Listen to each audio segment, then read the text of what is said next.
तो क्या हिमाचल के मुख्यमंत्री सुखविंदर सिंह सुक्खू वाकई में उत्तर भारत के सबसे अमीर मुख्यमंत्री बन गए हैं?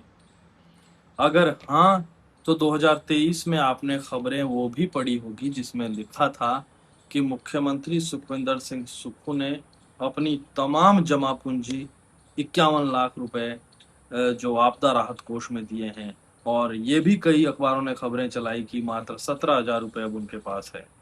खैर, मुख्यमंत्री भले आज ये कहते नजर आए कि 20 साल पहले जो उनकी प्रॉपर्टी उन्होंने खरीदी थी, जहां घर लगाया है, उसकी कीमत उस समय 12 लाख का प्लॉट था। तो क्या वाकई में हमीरपुर में, नदौन में, जहां की वो बात कर रहे हैं, या शिमला की बात कर रहे हैं, वहां पर कीमतों में इतना उछाल हुआ? खैर, मुख्यमंत्री ने ये भी कहा, क्योंकि ये कोई बहुत बड़ी बात नहीं है, अगर अमीर हैं तो हैं। पैसा कमाना कोई बहुत, अगर किसी ने पैसा कमाया है तो वो कोई जरूरी नहीं है कि 2 नंबर के काम से ही कमाया है।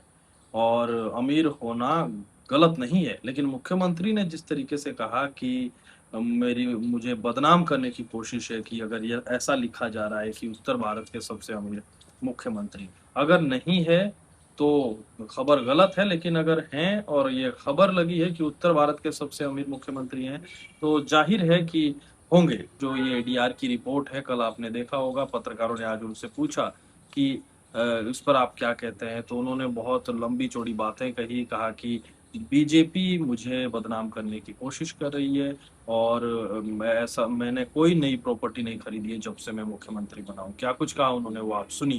जब से मैं मुख्यमंत्री बना हूं तो मेरी प्रॉपर्टी कम हुई है।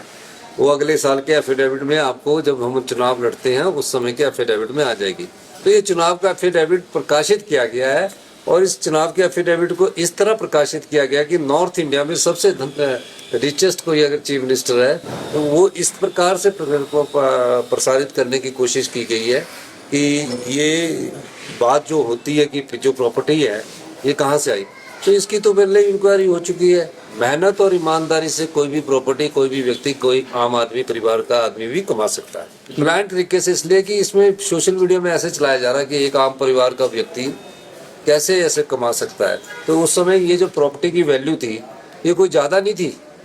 उस समय जब मैं शिमला में पिछले 40 साल से काम कर रहा हूँ, मेहनत करता हूँ, मेहनत और ईमानदारी से कोई भी आदमी प्रॉपर्टी कमा सकता है। और अगर किसी को इस प्रॉपर्टी में किसी को डाउट है, जो भारतीय जनता पार्टी वाले ट्रोल कर रहे हैं, तो उस प्रॉपर्टी की जानकारी ले सकते हैं, ईडी से जानकारी ले सकते हैं, सीबीआई से जानकारी ले सकते हैं। और एक बारी तो पहले ही मेरी इसकी इंक्वायरी हो चुकी है। क्योंकि ये प्रॉपर्टी कौन सी है ये मैं बताना चाहता हूँ। ये प्रॉपर्टी वो प्रॉपर्टी है जो चुनाव के वक्त एफिडेविट में दिखाई जाती है, और चुनाव के वक्त कोई झूठ नहीं दिखाया जाता। भारतीय जनता पार्टी वाले मेरी छवि को खराब करना चाहते हैं, और इस राजनीतिक तरीके से किसी न किसी तरफ से उनका सोशल मीडिया अटैक करता रहता है।